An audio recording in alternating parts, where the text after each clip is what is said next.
Hi everyone, welcome to Maps Ten Media. അപ്പം ഇന്ന് നമ്മുടെ ഒപ്പം തിരക്കിനിടയിൽ അല്പനേരം എന്ന സിനിമയിലെ ഒരു എന്താ പറയാ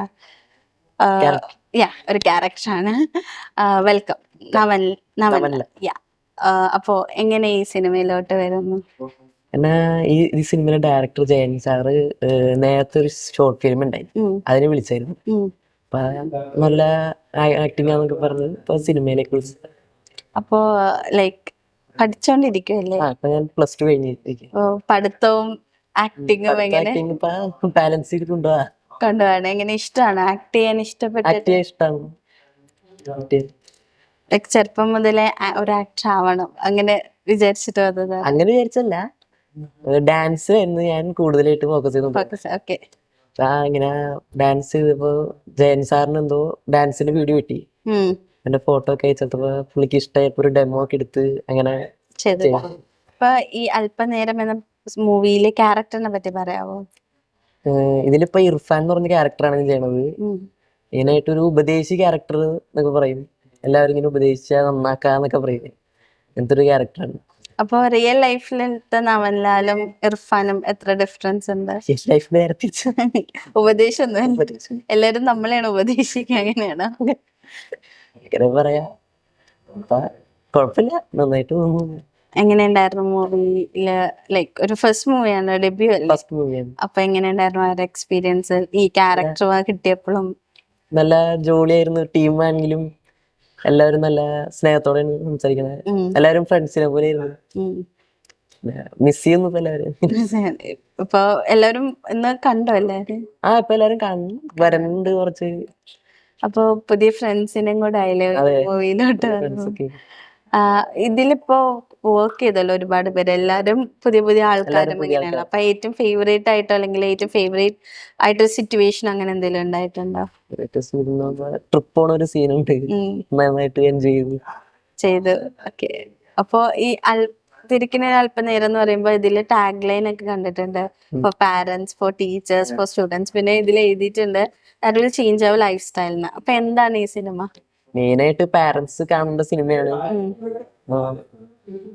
നമ്മളൊരു 9 മിനിറ്റെങ്കിലും ഇങ്ങനെ 3 മിനിറ്റ് രീതിയിൽ ഇങ്ങനെ പാരന്റ്സിന്റെ ഒപ്പം കുട്ടികൾ ഇരിക്കണം, എല്ലാം സംസാരിക്കണം. അങ്ങനെയാണ് പിള്ളേര് നന്നാവുള്ളൂ. അങ്ങനെയാണ് സിനിമ. എന്ത് തോന്നുന്നു ഇർഫാൻ എന്നുള്ള ക്യാരക്ടർ നെയിം അല്ലേ നവൻലാൽ? ഓക്കെ, നവൻലാൽ എന്ത് തോന്നുന്നു? അങ്ങനെ ഒരു ലൈക്ക് റിയൽ ലൈഫില് അങ്ങനെയാണോ നവൻലാല്? റിയൽ ലൈഫിൽ അങ്ങനെ എനിക്ക് പറയാം. ഇപ്പൊ പൊതുവെ നമ്മള് ജെൻസി കിഡ്സ് പാരന്റ്സിനോടൊന്നും ഷെയർ ചെയ്യില്ല, ലൈക്ക് ഇച്ചിരി സീക്രസീവ് ആണ്. ജെൻസിയുടെ പ്രത്യേകത ഫുൾ ടൈം ഫോണിലല്ലേ, ഫോണിലായതുകൊണ്ട് പാരന്റ്സ് നിർബന്ധിക്കണം അവരോട് സംസാരിക്കണമെങ്കിൽ. അപ്പൊ അവർക്ക് തന്നെ തോന്നണം ഇങ്ങനെ ഫോണൊക്കെ മാറ്റി വെച്ച് ഇങ്ങനെ പാരന്റ്സിന്റെ ഒപ്പം സംസാരിക്കണേ. അങ്ങനെയൊക്കെ തോന്നിയാലേ ശരിയാ. അപ്പൊ ഇപ്പൊ ഈ ക്യാരക്ടർ ഉപദേശിക്കുക എന്ന് പറഞ്ഞല്ലോ, അപ്പൊ ഇങ്ങനെ പറഞ്ഞ ഫ്രണ്ട്സിനോട് പറയുന്ന ഒരു ക്യാരക്ടറാണോ? നിങ്ങൾ ഇങ്ങനെയൊക്കെ ചെയ്യണോ? അങ്ങനെയാണോ? റിയൽ ലൈഫിൽ അങ്ങനെയൊക്കെ പറയും, പിന്നെ നന്നായിട്ട് ബിഹേവ് ചെയ്യണം. അപ്പൊ ഈ മൂവിന്ന് ഏറ്റവും വലുതായിട്ട് ഇർഫാൻ എനിക്ക് വരുന്ന ക്യാരക്ടർ സോറി, ഈ മൂവിന്ന് ഏറ്റവും വലുതായിട്ട് നവൻലാൽ പഠിച്ചൊരു ലെസൺ എന്താണ്?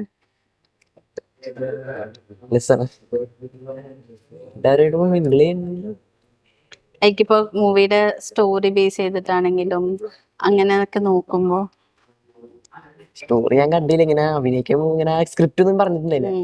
അഭിനയിക്കാൻ പറയുമ്പോ അഭിനയിക്കും. ട്രെയിലർ കണ്ടപ്പോ നല്ല അടിപൊളിയാന്ന് തോന്നി.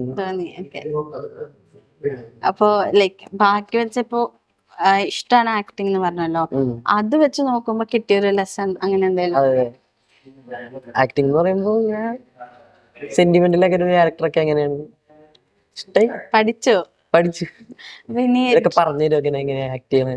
അപ്പൊ ആരെങ്കിലും ഒപ്പം ആക്ട് ചെയ്യണമെന്ന് ആഗ്രഹമുണ്ടോ? പിന്നെ ആളുടെ ഒപ്പം എനിക്ക് സിനിമയിൽ വരണം അങ്ങനെ എന്തെങ്കിലും ആഗ്രഹമുണ്ടോ? ആഗ്രഹമൊന്നുമില്ല, ആരായാലും കുഴപ്പമില്ല. എന്തെങ്കിലും ക്യാരക്ടർ ചെയ്യണമെന്നുണ്ടോ? ഇങ്ങനത്തെ ക്യാരക്ടർ കുഴപ്പമൊന്നുമില്ല. ഇപ്പം നമ്മള് മാനിഫെസ്റ്റ് ചെയ്താലേ ഉള്ളൂ നമുക്കത് നേടാൻ പറ്റുക. അങ്ങനെ എന്തെങ്കിലും ഉണ്ടോ? അപ്പൊ ലൊക്കേഷൻ ഒക്കെ എവിടെയാണ് മൂവിയുടെ? ഞാൻ ആലുവ മുത്തറം. മൂവി ഷൂട്ട് ചെയ്തതും ഷൂട്ട് ചെയ്ത് മൂവാറ്റുപുഴയാണ്. മൂവാറ്റുപുഴയാണല്ലേ? ഓക്കെ.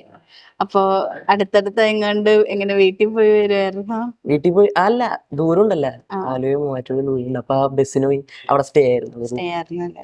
ഇപ്പൊ ഈ പുതിയ ആൾക്കാരെല്ലാം അല്ലെങ്കിൽ ഒരേ പ്രായക്കാരല്ലാണ്ട് വേറെ കുറെ ക്യാരക്ടേഴ്സ് ഉണ്ടല്ലോ, അപ്പൊ അജിത്ത് കുട്ടാക്കോളം, അപ്പൊ അവരൊപ്പമുള്ള എക്സ്പീരിയൻസ് ഒക്കെ എങ്ങനെയുണ്ട്? അവരൊക്കെ ഭയങ്കര ഫ്രണ്ട്ലി ഭയങ്കര ഫ്രണ്ട്ലിയാ. നമ്മളൊക്കെ ആയിട്ട് കെട്ടിപ്പിടിച്ച് അങ്ങനെയൊക്കെ.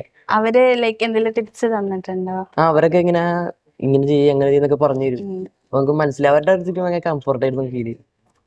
അപ്പൊ നമ്മുടെ മൂവി റിലീസ് ആകുമ്പോഴാണ് മെയ്യില്. അപ്പൊ ഈ മെയ് മാസം എന്ന് പറയുമ്പോ തന്നെ എല്ലാവർക്കും സ്പെഷ്യൽ ആണ്, ഒരുപാട് ഇഷ്ടംപോലെ സിനിമ ഇറങ്ങി. അപ്പൊ എങ്ങനെ ടെൻഷൻ ഉണ്ടോ? ഇച്ചിരി ടെൻഷൻ ഉണ്ട്. ഇപ്പൊ അതിരടി ദൃശ്യമൊക്കെ ഇറങ്ങില്ലേ, അപ്പൊ സിനിമ കയറി പോകുന്നാണ് എന്റെ പ്രതീക്ഷ. അപ്പൊ എന്താ നമ്മുടെ പ്രേക്ഷകരോട് പറയാനുള്ളത്? നമ്മള് സിനിമ കാണാ, എല്ലാരും സിനിമ കണ്ടിട്ട് അഭിപ്രായം പറയാ, നിങ്ങളുടെ അഭിപ്രായം പറയാ. ഓക്കെ. അപ്പൊ ഈ പറഞ്ഞ പോലെ തന്നെ സിനിമ ഹിറ്റ് ആവട്ടെ. ഇനിയും പുതിയ ക്യാരക്ടേഴ്സിലൂടെ നമ്മുടെ മുന്നിൽ എത്താൻ ആശംസിക്കാം. Thank you so much.